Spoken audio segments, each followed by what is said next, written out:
In 1890, a single corporation in a railroad town of fewer than 7,000 people controlled roughly 90% of every cigarette made in the United States.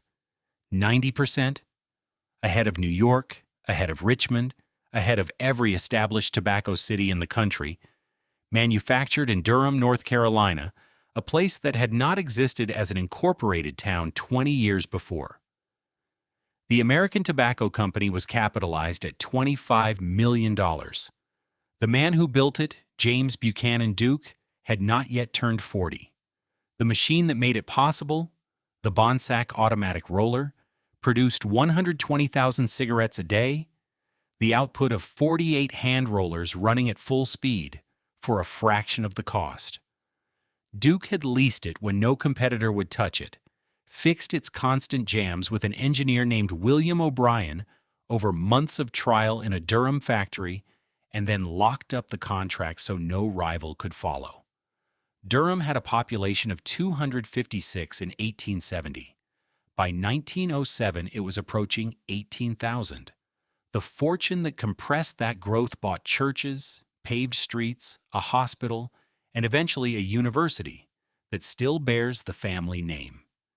It also passed through a neighborhood 4 blocks from the factories where black entrepreneurs built the largest black-owned business in the world, and through a highway, a generation later, that erased the neighborhood that business had built.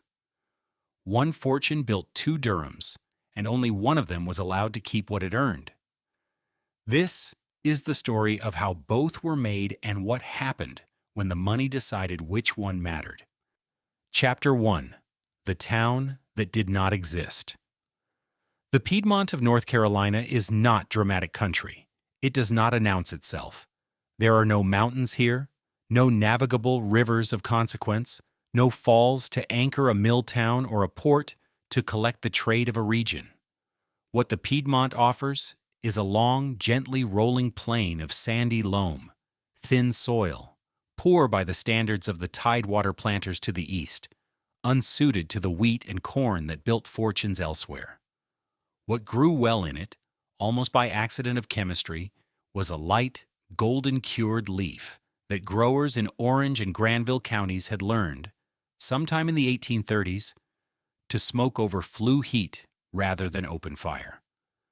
The curing method drove out the harsh alkaloids and left behind a bright, mild smoke that drew easily and did not scorch the throat. Farmers called it bright leaf. It grew in poor sandy soil precisely because poor sandy soil forced the plant to produce the thin cell walls and high sugar content the curing process needed. The geography that made the Piedmont marginal for almost every other crop made it, for this one leaf, irreplaceable. The North Carolina Railroad threaded the Piedmont in the early 1850s, connecting Goldsboro in the east to Charlotte in the west, creating junctions and stations in places that had been nothing before the survey crews arrived. One such place lay in the western part of Durham County, at a slight depression between 2 modest rises, where the land was flat enough for a depot, and the soil around it was the sandy Piedmont loam that Brightleaf preferred. The station needed a name. It got one from a man who owned the land nearby. In 1849, a physician named Bartlett Durham donated 4 acres from his farm for the depot site. The North Carolina Railroad named the station after him. Durham himself appears to have had no grander ambitions than the modest commercial advantage a rail stop conferred on nearby property. The town that grew up around the depot was, for 20 years, barely a town at all. Durham was incorporated on April 10, 1869, and the census taken the following year recorded a population of 256. 256 people in a place named for a physician who had given away 4 acres and gone on about his life. That was the condition of Durham in the year the census taker walked its streets, a depot, a few hundred people, warehouses for the leaf, a handful of small manufacturers selling to a regional trade, the raw infrastructure of a town that had been incorporated for barely a year. No port, no falls, no commanding asset except a railroad crossing and a leaf that burned mild in poor ground. It was exactly the kind of place that American history is full of, places that existed without particularly needing to, that persisted through inertia and the modest commerce of a county seat, that might have remained 256 people for another century without troubling any chronicle. The difference in Durham's case, was what happened in April of 1865 when the armies came and a group of soldiers broke into a tobacco warehouse and inadvertently handed the town its future. But that story begins with a Confederate veteran walking home. Chapter 2: The Bull and the Corn Crib. The war ended in a tobacco warehouse. Not in the formal sense. The formal end came at Bennett Place, a farmstead on the western outskirts of Durham County, where General Joseph Johnston surrendered to General William Sherman on April 26, 1865, the largest single surrender of Confederate forces in the war. But in the practical sense, that would shape the next half-century of American commerce.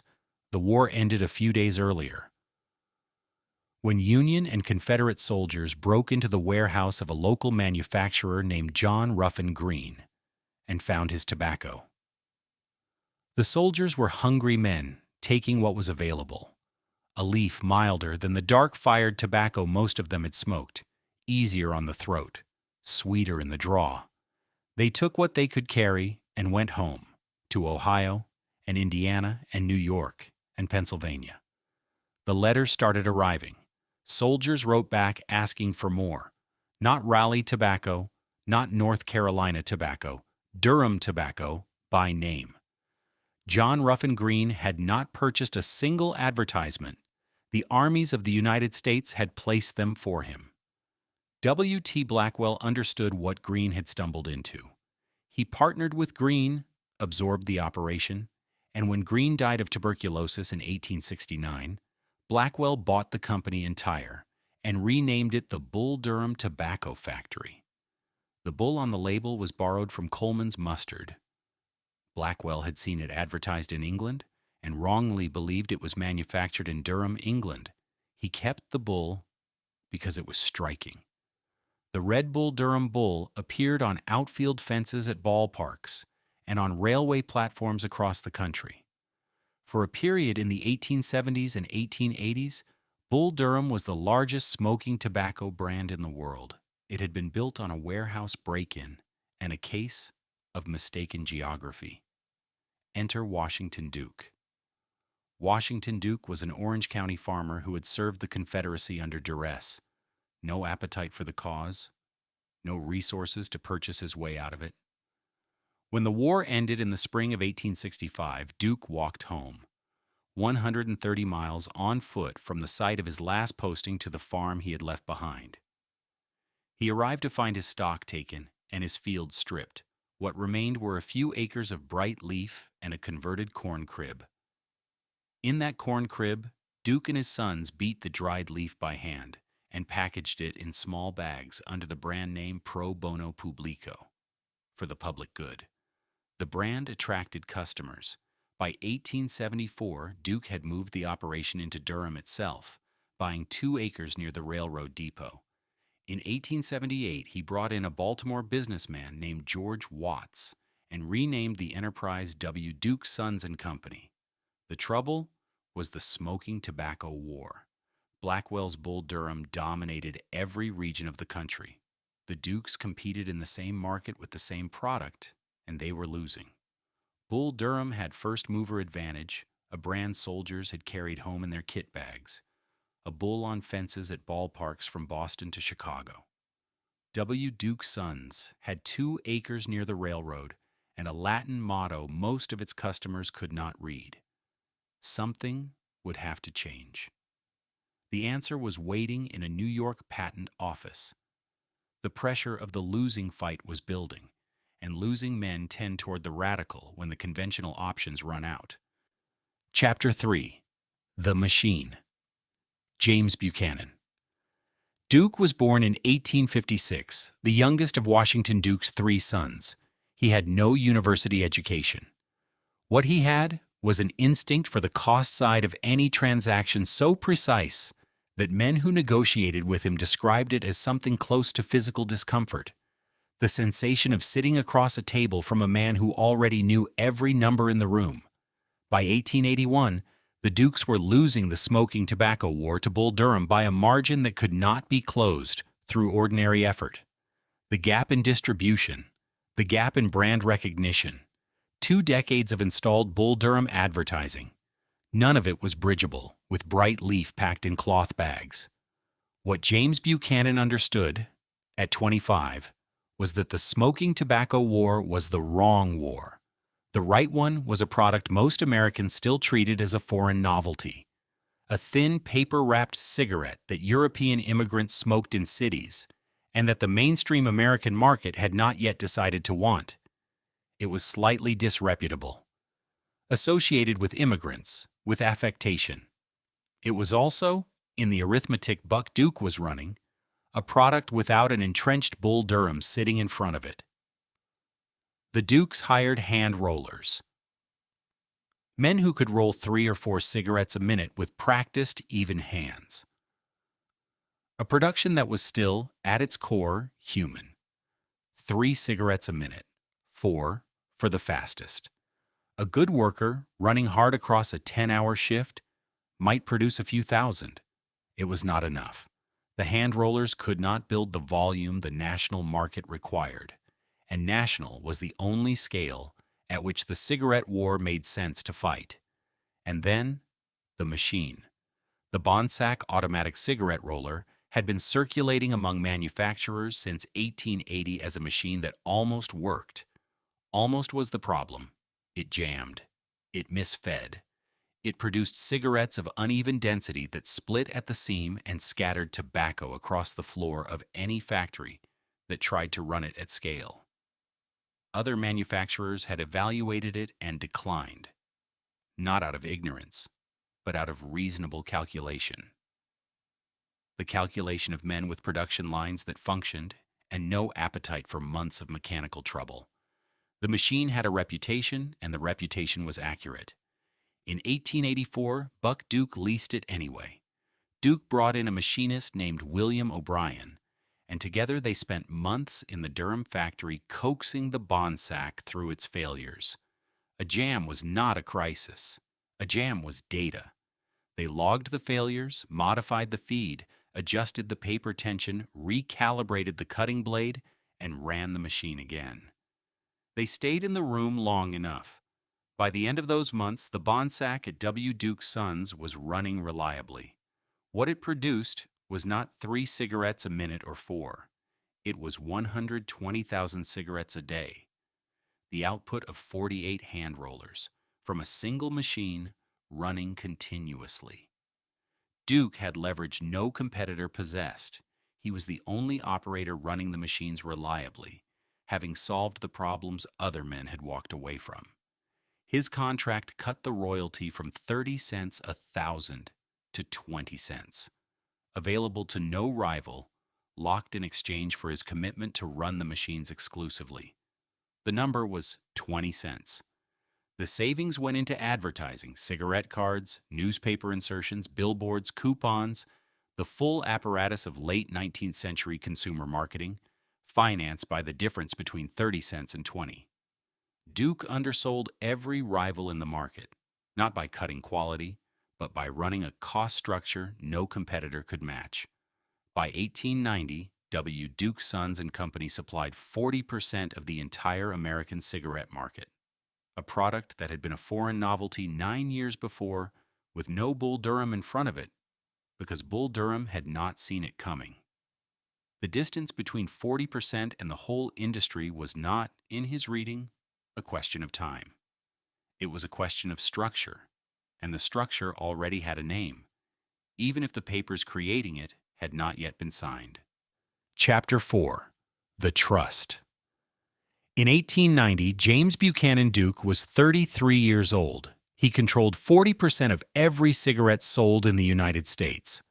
The remaining 60% was divided among 4 companies: Allen and Ginter of Richmond, W.S. Kimball of Rochester, Kinney Brothers of New York, and Goodwin and Company of New York, each running at a cost structure his Bonsack contract made permanently uncompetitive. He had bypassed the smoking tobacco war entirely, and now there was a new one, against four companies who had all made the same mistake of believing the cigarette market was too small and too foreign to threaten them. Duke had won it before most of them understood it had started. The solution he settled on was not competition, it was consolidation.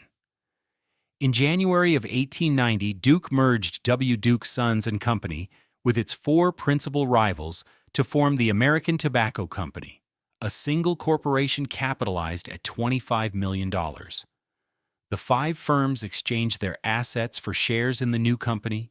The new company controlled roughly 90% of United States cigarette production, and Buck Duke ran it as its first president.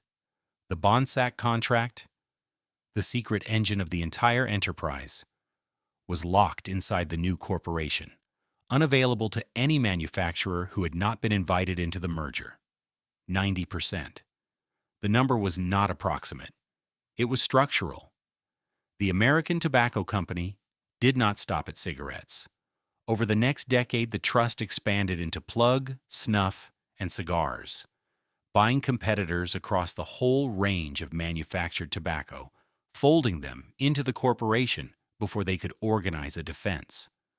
A company with $25 million in capitalization and a stranglehold on the cheapest cigarettes in the world did not need to make generous offers. Duke made the offers the arithmetic allowed, and the arithmetic generally won. In 1898, the American Tobacco Company bought the Bull Durham brand and the Blackwell factory outright. The transaction appeared in the business press without particular drama, one more acquisition in a decade of acquisitions. But in Durham, it carried a weight the ledgers did not record. Bull Durham had been the town's first fortune. It was the brand that soldiers had carried home in their kit bags, the Red Bull that appeared on outfield fences from Boston to Chicago, the operation that had outrun Washington Duke's pro bono publico for a decade and left the Dukes fighting a losing war that pushed them towards cigarettes in the first place. W.T. Blackwell's Bull had beaten Washington Duke's first business so thoroughly that it drove his youngest son to a different product and a different machine. Now, the youngest son owned the Bull. He had not purchased it out of sentiment. He had purchased it because it was there, and because the trust owned everything that was there. By 1900, the American Tobacco Company was the largest tobacco enterprise on earth. Duke moved into Britain. British manufacturers organized a defense. The Imperial Tobacco Company, formed in 1901 from 13 British firms, combined specifically to resist the American advance. The resistance lasted approximately 1 year. In 1902, Duke and Imperial ended the price war by forming a joint venture, the British-American Tobacco Company, structured to divide the world's markets between them. Duke sat on its board. Durham had produced this: the soldiers' letters, the machine in the factory, the contract that cut the royalty from 30 cents to 20, all of it had compounded in 31 years into an enterprise that had reorganized the global tobacco trade and divided the planet's markets by negotiation. The population that had stood at 256 in 1870 was approaching 18,000. The town was about to find out what a tobacco fortune looked like when it decided to become permanent. Chapter 5. The City. The Money Built. Durham in 1900 was not the same place Washington Duke had found when he drove his wagon to the depot in 1874. The population that had stood at 256 in 1870 had risen to 6,679 by the federal count of 1900, and by 1907 it was approaching 18,000, compressed into a single working generation, driven by a single crop and the machine that had turned that crop into an empire. Durham had no patience for the gradual. It grew the way a factory town grows when the factory is winning, fast, dense, with the purposefulness of men making enough money to make things permanent. The Dukes and George Watts did not wait for a city to form around their factories. They funded one. A waterworks, an electric plant, paved roads where there had been mud, churches. A Durham that had been raw timber and railroad right-of-way in 1870 was, by 1900, a city with infrastructure. The kind that told a population it was meant to stay. The fortune moved in calculated increments into the ground beneath the streets and the institutions above them. The American tobacco complex stretched for blocks along the rail spur. Warehouses and processing floors and storage buildings. The physical grammar of an operation that ran day and night, employed thousands, and gave the air of the whole city its particular character. In 1895, George Watts built the Watts Hospital at the northern edge of town, the city's first hospital, funded from his own fortune without municipal subsidy. It served Durham's white citizens. That fact the city's prosperity had not yet been forced to examine, and the examination would come in a different neighborhood, 4 blocks from these same factories. In 1892, Washington Duke helped move Trinity College from Randolph County to Durham, persuading the college's board with a gift of $85,000. He had one condition. Trinity would admit women on equal terms with men. The board accepted. The college arrived and became part of the civic furniture of Durham's rise. A college, a hospital, paved streets. Keep that Trinity College in mind. It will come back, larger than itself, in a different decade and under a different name. Picture Main Street on an autumn morning in 1900. The air is heavy before you see anything. A deep, sweet, slightly narcotic weight, the smell of bright leaf curing in the warehouses along the rail spur, settled into the brick and timber of every building within 6 blocks of the factories. The leaf auction season has begun. Farmers have driven their wagons into the warehouse district, and the auctioneers are moving through the long rows, a running chant in which the numbers move faster than the ear can track them. Transactions closing in seconds that took a season to grow. On the production floors, the Bonsack machines are running, producing 120,000 cigarettes apiece per day, their percussion audible a block away on still mornings. The factory whistles set the rhythm, the 6 o'clock whistle, the noon whistle, the 6 o'clock whistle again, each one heard across the small city. A town that had been a depot and 256 people 30 years before now ran on factory time. It smelled of bright leaf morning tonight, and by every measure available to the people who lived in it, it had arrived. But the prosperity that paved those streets rested on a single crop, grown in a single region, controlled by a single corporation whose offices were already moving toward New York. And 4 blocks from the factory whistles and the auction warehouses and the red brick monuments to the tobacco fortune, a second city was rising, one that the Watts Hospital did not serve, one that the Trinity College condition had not reached, one that was building its own banks and its own insurance companies and its own hospital out of capital the tobacco men had not given it. It had built itself from what was left over after everything else was taken, 4 blocks away and a world apart. Chapter 6.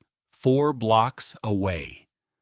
Parrish Street ran parallel to the tobacco money without touching it. 4 blocks from the American tobacco complex, 4 blocks from the auction warehouses and the Bonsack machines and the factory whistles that organized the hours of a city Washington Duke had helped build. And it might as well have been a separate country. The Jim Crow South in 1900 was not a metaphor. It was a legal architecture assembled statute by statute and enforced case by case, designed to close every avenue of black capital accumulation, credit denied at banks, contracts unenforceable in courts, where black men could not sit on juries, partnerships blocked, licenses withheld, property taken by the quiet pressure of men who held every instrument the law provided. The system was not imprecise. It knew what it was doing. What it did not anticipate was what happened when a group of men in Durham decided to build entirely within what was left. John Merrick was a barber.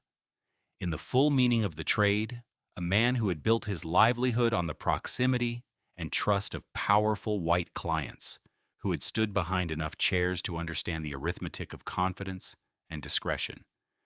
He had cut the hair of members of the Duke family. He understood what capital looked like from the side of the room where it was not held. Merrick was born into slavery in Sampson County, North Carolina, in 1859, came to Durham in the 1880s, and built his barbering operation into the most prosperous black-owned business in the city. He had accumulated enough to matter, which was a different thing. In 1898, Merrick gathered a small group of partners and founded the North Carolina Mutual and Provident Association, an insurance company. Insurance was the right product for this geography of exclusion.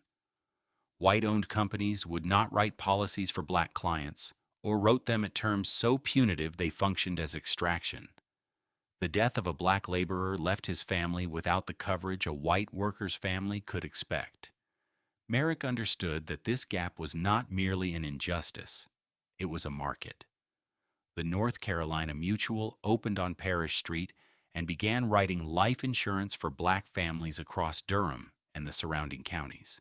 In its first years, it was precarious, its books balanced on the thinnest margin, its agents canvassing neighborhoods where every potential customer understood the value of what was being offered, and many could not yet afford it. Charles Clinton Spaulding arrived in 1900 at 26, the son of a Columbus County farmer, with no particular inheritance beyond what his father's land produced. The company he joined was nearly bankrupt. Spaulding did not rewrite the model, he executed it. He became the company's first full-time paid employee and its de facto general manager, recruiting agents, training them, designing the premium collection system, making the actuarial judgments that kept the books solvent. The agents he hired fanned out across North Carolina and into Virginia and South Carolina. The premium collections came in. The reserves grew. By 1910, the North Carolina Mutual was called the largest black-owned business in the world. Not the largest in North Carolina, not the largest in the South, in the world. In 1907, a second institution opened on Parish Street. Mechanics and Farmers Bank was chartered to provide commercial banking services that every entrepreneur on that block required, and none of the city's white-owned banks would offer on equal terms. Deposits from black households and black businesses that had been held in cash because there was nowhere safe to hold them now had a home. Capital that had been dispersed became capital that could be mobilized, lent, invested, used to make more of itself, which is what capital does when it is allowed to function as capital. Parish Street acquired a name that traveled. People called it Black Wall Street. The name was not hyperbole, it was description. Just south of Parish Street lay Haiti, a neighborhood, self-contained in the way that communities become self-contained when the surrounding city declines to serve them. White Rock Baptist Church had stood there since 1866, built the year after the war ended by a congregation that had organized itself while its members were still legally property. Lincoln Hospital opened in 1901. Watts Hospital, George Watts's monument to Durham's prosperity, served white citizens, and the arithmetic of that sentence was not lost on anyone in Haiti. Black Durham had its own hospital because it had to. What it had was Lincoln. Staffed by black physicians, serving the population the city's first hospital had decided not to reach. W.E.B. Du Bois came to Durham in 1912 and held it up as a national model. What he saw was specific.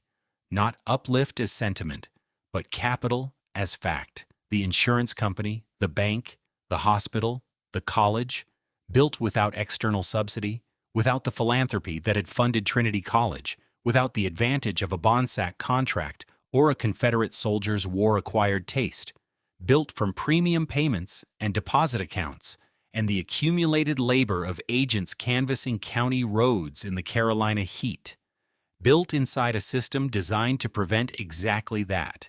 The people who walked those streets in 1920, in 1930, in 1940, were not waiting for the city to include them. They had built something that did not require inclusion to function. It had been built on ground the city's powerful did not control. It would not always be ground they would leave alone. Chapter 7. The money leaves the table. While that street was building itself into permanence, the empire 4 blocks away was meeting the one force larger than it, the federal government. In the spring of 1911, the Supreme Court of the United States was busy. On May 29th, it ruled against Standard Oil, finding the Rockefeller Trust an illegal combination in restraint of trade and ordering it dissolved under the Sherman Antitrust Act. The same day, it issued a second ruling against the American Tobacco Company on the same grounds, under the same statute. 2 empires, 2 dissolution orders, 1 afternoon. The American Tobacco Company had controlled roughly 90% of the nation's cigarette production for 20 years. The court found that it was, in fact, exactly what the Sherman Act had been written to prevent.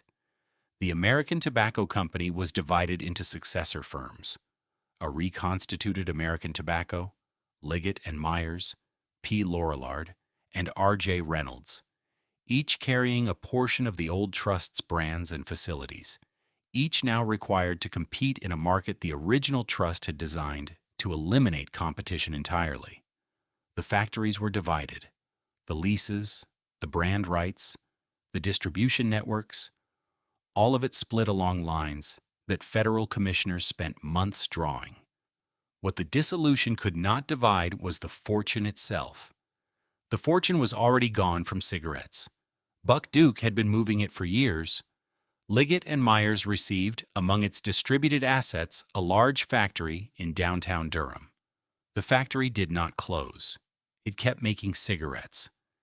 Chesterfield's, a brand that would run in that Durham building for the next 89 years. Keep that number, 89 years. It will come back at the end.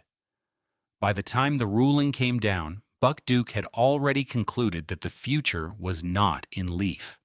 It was in water, in the rivers that came off the Blue Ridge into the Carolina Piedmont. With enough fall and volume to drive turbines and light the mills and cities of 2 states. Duke had organized the Southern Power Company in 1905, 6 years before the dissolution, building hydroelectric dams across the Carolinas with the same systematic intensity he had brought to the cigarette market.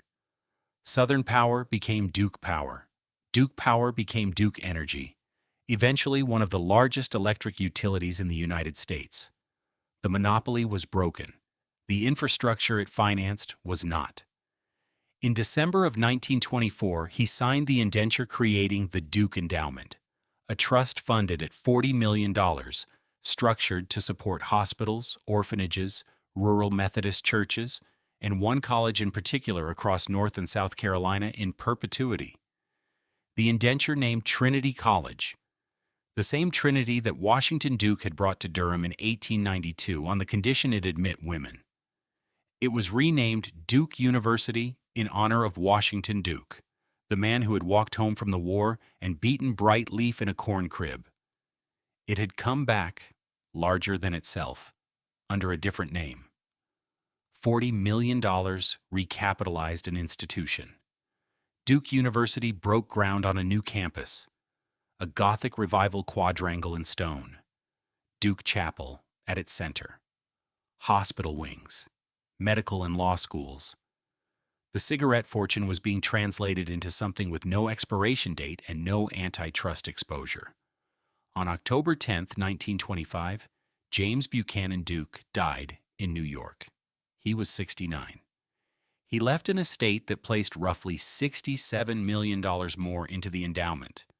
The hospitals, the university, the orphanages, secured in perpetuity.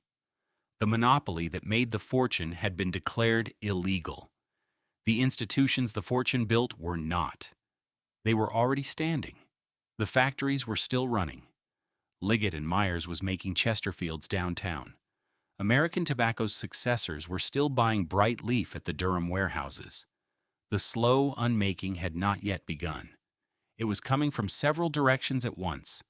From machines that would need fewer hands, from a highway that would need ground to run on, from a research park being planned between three university towns.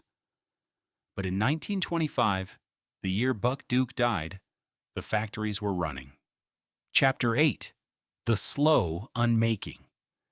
And then very quietly, things began to shift.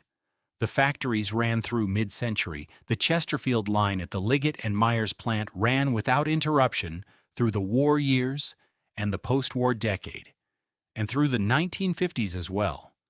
The same rhythm, the same shifts, the same whistle marking the hours that had marked them since Washington Duke drove his wagon to the depot. But the rhythm was lying. After 1950, mechanization moved through the production floors the way it moved through every American factory in those years, not in a single announcement, but in the slow arithmetic of fewer hands needed per 1,000 cigarettes produced, fewer shifts per week, fewer names on the payroll. The machines got faster, the workforce got smaller. Durham did not lose its tobacco industry in the 1950s. It began losing the sense that the factories were the floor beneath everything else. Nobody announced it. Something else was happening 40 miles to the east and west. In 1959, Governor Luther Hodges described the problem plainly. The state's economy ran on three industries: tobacco, textiles, and furniture. And all three were aging. What he proposed was Research Triangle Park, a planned research campus on undeveloped land in the Triangle formed by Durham, Raleigh, and Chapel Hill. The concept was deliberate. Anchor the park to three universities: Duke, the University of North Carolina at Chapel Hill, and North Carolina State in Raleigh, and use their combined research capacity to attract employers that did not depend on leaf prices or the seasonal rhythms of a farm economy. Research Triangle Park opened in 1959 and grew into the largest research park in the United States. The prestige anchor that made the park possible was Duke University, which existed because of the tobacco fortune, which existed because of the Bonsack machine, which existed because soldiers broke into a warehouse in 1865 and liked what they found. The cure for Durham's tobacco dependence was built on the monument that tobacco money had created. The ironies of compound inheritance have a way of being perfectly visible and perfectly unremarked upon at the same time. While the park took shape, the city of Durham was making a different kind of decision about the land within its own limits. Urban renewal in the 1960s was a federal program and a local instrument. And in city after American city, it worked the same way. It found communities whose land was needed for infrastructure, communities that lacked the political leverage to resist, and it moved them. Durham needed a freeway. The Durham Freeway, North Carolina Highway 147, had to go somewhere, and the route the planners drew ran straight through Haiti. 4,057 households were demolished, 502 businesses were demolished, White Rock Baptist Church, which had stood since 1866, was demolished, its congregation rebuilt on new ground elsewhere in the city. What did not survive was the commercial fabric that had taken 70 years to build. The drugstores and law offices and beauty parlors and insurance agencies, the block-by-block density of a neighborhood that had organized itself into permanence in the space that exclusion left open. The promised rebuilding never came. The commercial heart of Black Wall Street, Parrish Street, the North Carolina Mutual Building, Mechanics and Farmers Bank, the whole street W.E.B. Du Bois had held up as a national model, was cut off from its residential base and never recovered. Not diminished, not weakened. Cut off. In 1987, American Tobacco shut its Durham factories and transferred the remaining work to Reidsville. The complex that had anchored the city's identity for over a century stood empty, not repurposed, not sold, empty. The Lucky Strike water tower still rose above the silent buildings. The smokestack still stood. The machines inside were still. Downtown at the Liggett and Myers plant, the Chesterfield line ran 3 more years into a different century. In 2000, Liggett moved the last cigarette production to Mebane, ending what had run in Durham since 1880. 120 years of cigarette making, from the hand rollers in Washington Duke's first factory to the last Liggett shift, ended without ceremony in a transfer of production to a smaller town 50 miles west. The 89-year Chesterfield run that had begun when the trust was broken in 1911 closed exactly on schedule. 1911 plus 89. The math as clean as a lease. What remained was the complex itself. Warehouses and smokestacks and water towers, empty under the Carolina sky. The physical grammar of an operation that no longer ran, the monuments of a city that had been exactly what it was for, and had now finished being it. Chapter 9. What Remains. The warehouses held nothing. The floors where the machines had run day and night through most of a century were quiet, not peaceful, but suspended. The silence of a place built for noise, that has not yet been told it will not return. The Lucky Strike water tower still stood above the brick, painted white, still carrying the name of a brand that had not been made here since 1987. The smokestack held its position against the Durham sky. The complex waited.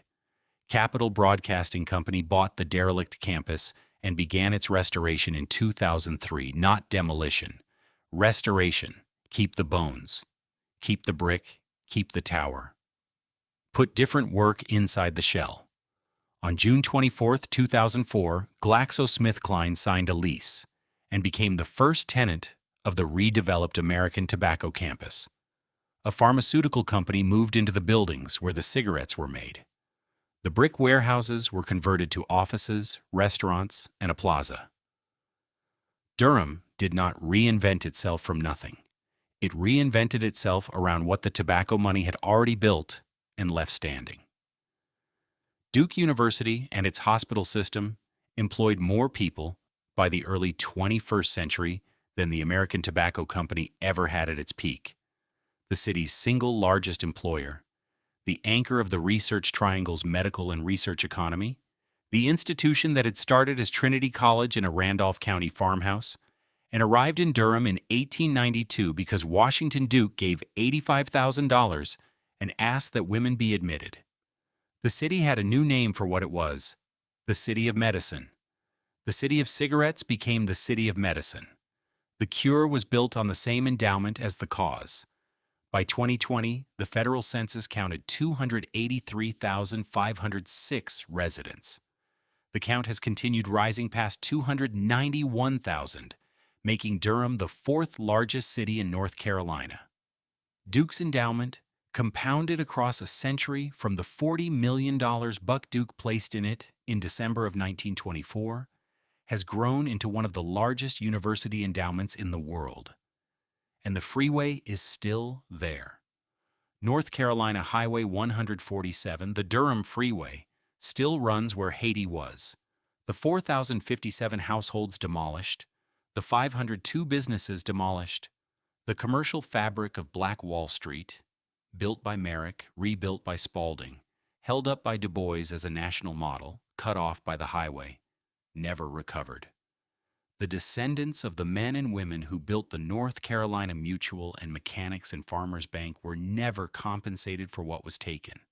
Not the land, not the businesses, not the 70 years of accumulated institutional capital that the root of a road eliminated in a single decade of decisions. The highway runs. The neighborhood on the other side is not what the neighborhood was. This is not an old wound that healed badly. It is an open ledger, and the line that records the debt has not been closed. The Lucky Strike water tower stands above the American Tobacco campus now, lit white against the night sky, visible from the Durham Freeway as it crosses through the space where Haiti stood. Below the tower, in the offices and restaurants that occupy the factory floors, no one is rolling cigarettes. The machines are gone. What is left is the shell that held them, the brick, the smokestack, The tower, the name still painted on its white face in letters large enough to read from the highway. 1 mile to the west, Duke University's Gothic chapel rises above its endowed quadrangle, the fortune made permanent in stone and glass, and a medical school that employs more people than the factory ever did. To the south and east, where the freeway divides the old Haiti ground, the pavement runs straight and wide, and there is nothing on either side of it that resembles what was there before. The water tower is lit. The university is full. The highway runs where the neighborhood was,